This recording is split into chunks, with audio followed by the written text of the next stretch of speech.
Hi everyone, in today's video I'm going to show you how to put together my 3D box frame. So this is my prototype. This is 8 3/4 high by 6 3/4 wide by 1 3/4 deep. Okay, and this is how I made the first one, and you can see that I've got the corners mitered quite nice, but there's a little bit of a gap. Not sure if you can see it there. It's not that noticeable, and when you decorate it up you probably wouldn't even see it, but I've modified the cutting file, so that's what I'm going to make with you today. And then you can decide, you know, if you want to cut parts off or not, and I'll explain that as we go along. So I've put two bits of the frame together already. These are my matting layers, so I'm going to put those on one side. And this is the base that it sits on. So this white piece is this pale pink piece on this particular one. So start off with the long piece. It's got the dashed fold lines in it already for you. And in your ScanNCut file, when you look for the dashed lines, you'll see that the dashed lines are more prominent on one side than on the other. They're the sides I fold away. So I kind of turn those dashed lines into mounting folds. So I turn it over and then I fold it, and you want to burnish and you want to make sure that you are definitely on those fold lines. So take your time with it.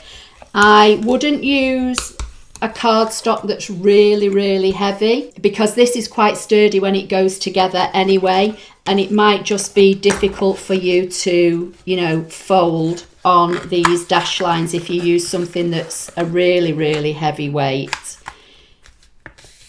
So again, just kind of fold by hand and then burnish with your bone folder.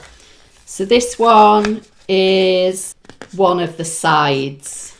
Okay.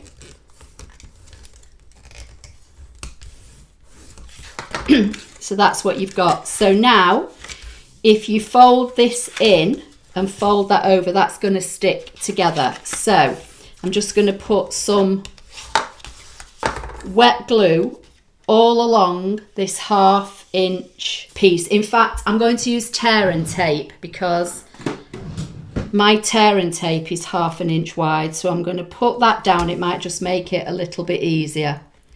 So I'm going to pop that down like so, and I'm going to burnish it really well so that the release paper will come off. So I'm just going to lift away that paper and then fold that in and burnish it.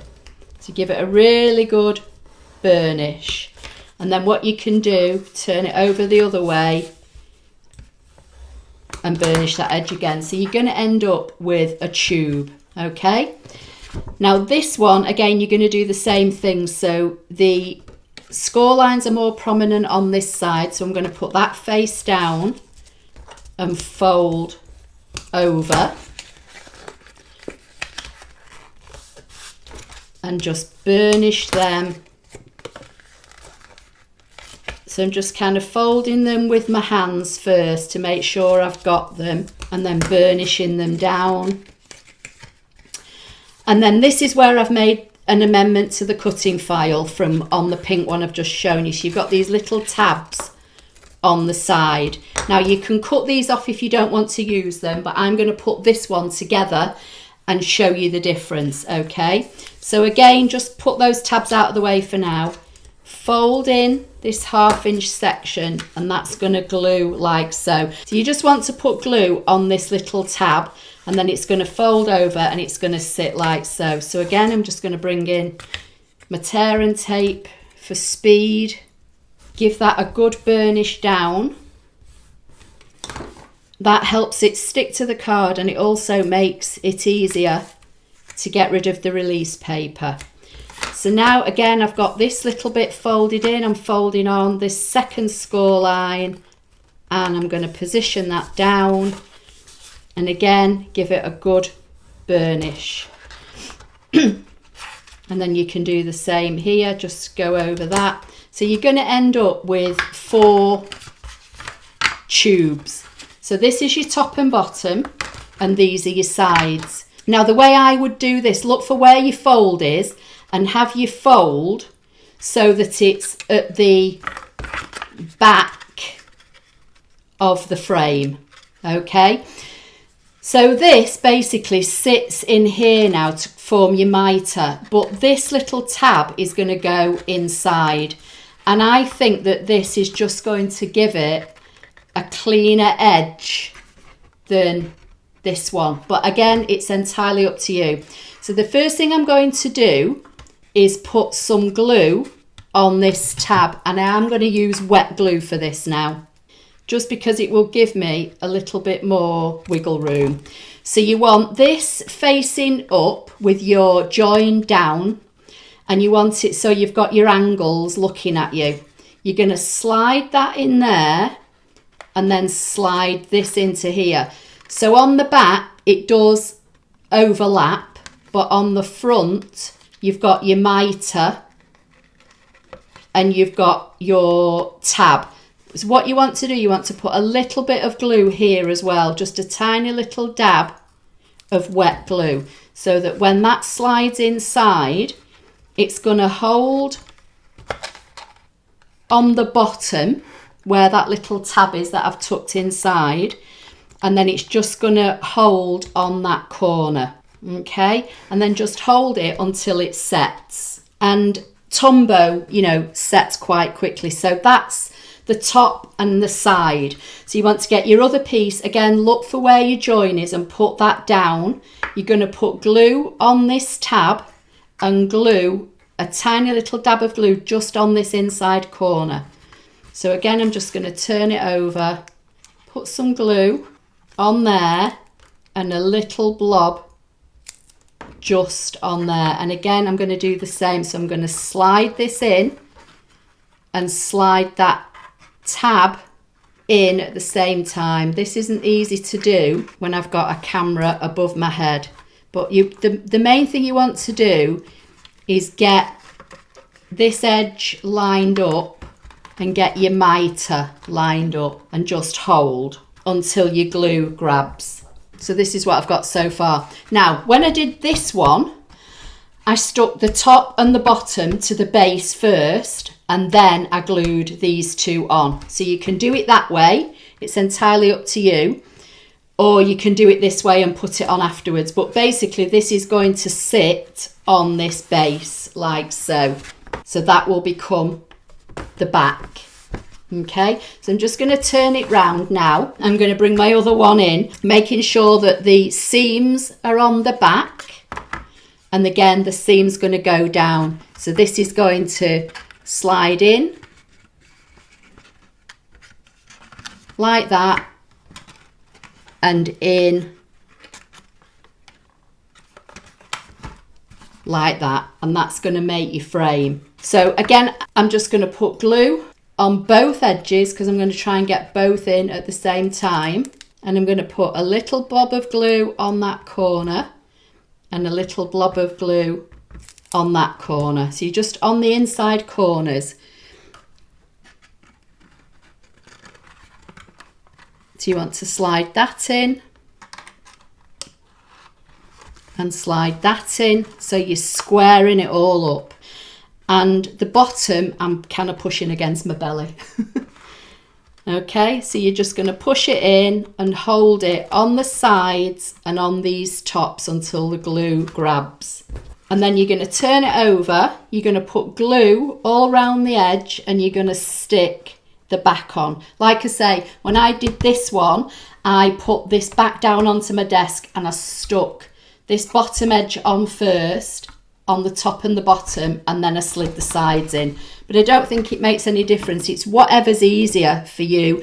I, to be honest, found it easier to see doing it this way now than I did last time because I had to kind of maneuver it to get it to line up. But again, you know, it's entirely up to you. So now these edges where it kind of overlaps on the back are going to get hidden with this back piece, and then you've got your nice mitered corners on the front.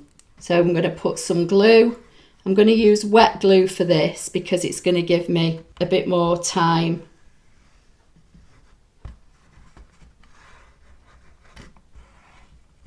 to wiggle it around if I need to. And then I'm going to bring this in and I'm going to put this down and I'm going to slide it into place and make sure that all my edges line up before that glue sets. And then turn it over, just have another look at it, and then just burnish these down so that that glue sets up. So once you know that it looks okay from the front, you've not got any overhang. I mean, it should fit perfectly because I've made everything to go together. So, you know, you shouldn't have any overhang or anything showing. So if you can see now, these corners are just a bit cleaner. I'm not sure how well you're going to see. If you look at the compared to this one, there's a little bit of a gap here. So I think that the modified cut file is better. But as I say, if you don't want to mess about putting glue on those tabs and tucking them in, just cut them off and you'll end up with this. So that's my frame done now. So all as I need to do now is just decorate it. So I've cut some strips of shimmer card. This was Stampin' Up shimmer card. It's one that retired. So that's going to go on the side. So let me just find my glue again.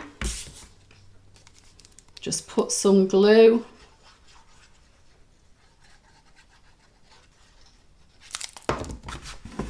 on here and slide that into place. You don't have to do this if you don't want to, you know, you could cut this in coloured cardstock or pattern paper, but it would need to be something fairly sturdy if you were going to cut it in pattern paper. And then I've got two pieces for the top and bottom, like so. And then if you wanted, you could cut strips for these. It's entirely up to you, but I'm going to leave mine as they are so I can see the nice mitered corners, and then, you know, decorate it up with whatever I'm going to decorate it with. So that's how it's looking all the way around. And that's how it looks from the front, and that's how it looks from the back, and there's the other one. So that's today's project. I hope you liked it. As I say, it is a ScanNCut cutting file that's available here on my Apple Lover 53 website. Just go to the shop tab and then scroll to ScanNCut cutting files, and then you can filter you know, by cards, bags and boxes, 3D projects. I think this will probably be in the 3D and home decor section, something like that. Well, that's it. I'm also going to be making a bigger one. I've got an 11 by 11 planned. That's how to assemble it, so it's nice and easy. And as I say, all the elements are in the cut file for you. You just cut them in whatever you want and then stick it together. So please give the video a thumbs up. Don't forget to subscribe, and I'll see you in my next video. Thank you.